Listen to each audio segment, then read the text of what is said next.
अस्सलाम वालेकुम नाज़रीन, मैं हूं कुर्बान बलोच। वज़ीर-ए-आज़म इमरान खान अक्सरियत खो बैठे हैं। नाफीस लोग नई हुकूमती इत्तेहाद में शामिल हो गए हैं।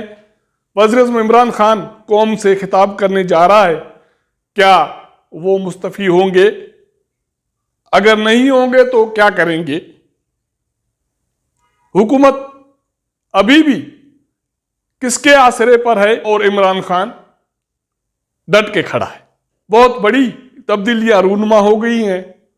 हुकूमत इत्तेहादी इमरान खान का साथ छोड़कर मुत्तहिदा अपोजिशन के साथ आके खड़ी हो गई हैं और नई हुकूमत बनाने के हवाले से मुत्तहिदा अपोजिशन में मुशावरत का सिलसिला शुरू हो गया है। तो नाज़रीन, बाप के बाद MQM पाकिस्तान ने इमरान खान हुकूमत से अलहदगी का ऐलान कर दिया है और वो मुत्तहिदा अपोजिशन में शामिल हो गई है। मैं कहता हूं कि वो मुत्तहिदा अपोजिशन में शामिल नहीं हुई है, वो नई हुक्मरान इत्तेहाद में शामिल हो गई है, क्योंकि बाप और MQM की अलहदगी के बाद वज़ीर-ए-आज़म इमरान खान कौमी असम्बली से अक्सरियत खो बैठे हैं। अब अगर वो बैठे हैं तो इस जिद पे बैठे हैं कि मैं किसी को छोड़ूंगा नहीं और हर किसी को एक्सपोज करके जाऊंगा, मगर उसको मनाने समझाने की कोशिशें जारी हैं। काबीना के इजलास में वज़ीर-ए-आज़म इमरान खान ने एक मरतबा फिर यह कहा है कि वो किसी सूरत में मुस्तफ़ी नहीं होंगे। वो उन सारे किरदारों को एक्सपोज करेंगे जो इसकी हुकूमत के पीछे साजिश कर रही थी या साजिश के तहत उसको निकाला जा रहा है। और वज़ीर-ए-आज़म इमरान खान का यह दावा है कि यह बैरूनी साजिश है जिसमें मुल्की किरदार भी शामिल हैं। मैं ऐसे नहीं चाहूंगा, आखिरी घंटे तक मैं लड़ूंगा और सबको एक्सपोज करके जाऊंगा। उसको समझाने की कोशिश की जा रही है कि ऐसे नहीं होता पाकिस्तान में। यहां तब्दीली इसी तरह आती है जिस तरह आपको लाया गया था,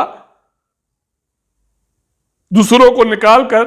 अब आपको निकालकर दूसरों को लाया जा रहा है, जिसमें मुत्तहिदा अपोजिशन पाकिस्तान पीपल्स पार्टी, मुस्लिम लीग नून, JUI, BNP मेंगल, बाप और अब MQM शामिल हो गई है। हो सकता है कि आगे चलकर जहांगीर तरीन ग्रुप भी इसमें शामिल हो जाए। जराए कहते हैं कि अभी तक वज़ीर-ए-आज़म इमरान खान मानने के लिए तैयार नहीं है, वो मुस्तफ़ी होने के लिए तैयार नहीं है। और यह दावा किया जा रहा है PTI की तरफ से कि आखिरी आवर में भी, मतलब के वोटिंग के दिन भी सूरत हाल तब्दील हो सकती है।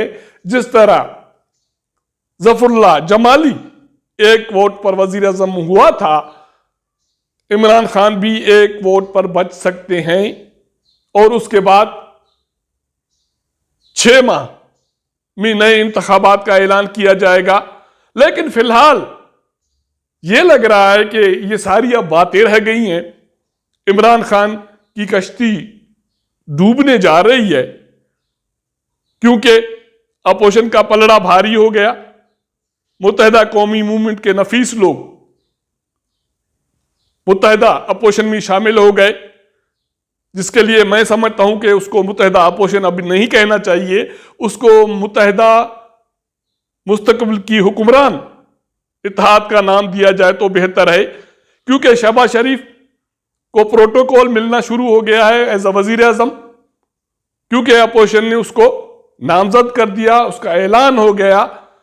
बाकी हुक्मरानी के हवाले से जो जोड़ तोड़ है या हिकमत अमली है, उसके लिए इजलास शुरू हो गया है अपोजिशन का, जिसमें सारी जमातें मौजूद हैं। सिर्फ PTI है, GDA है और अगर बाकी कुछ अराकीन हैं तो वो इंडिविजुअल हैं।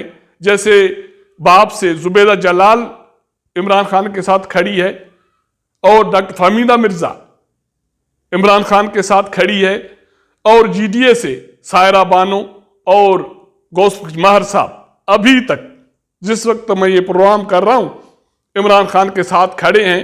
मैं अभी तक की बात इसलिए कर रहा हूं कि इस्लामाबाद में जो सियासत चल रही है, कुछ पता नहीं है कि आने वाले लम्हों में क्या हो जाए। अस्करी क़यादत वज़ीर आज़म हाउस पहुंची है, चीजों को वाइंड अप करने की कोशिश की जा रही है पुरअमन तरीके से, लेकिन ये कहा जा रहा है, सुना जा रहा है कि वज़ीर आज़म इमरान खान मज़ाहमत करेंगे तो किसी सूरत में मुस्तफ़ी नहीं होंगे। और ये कहा जा रहा है कि कौमी असम्बली का इजलास जो कल होने जा रहा है, शायद वो हफ्ते के रोज भी चले, वो इतवार के रोज भी चले और वोटिंग का अमल होगा पीर तक।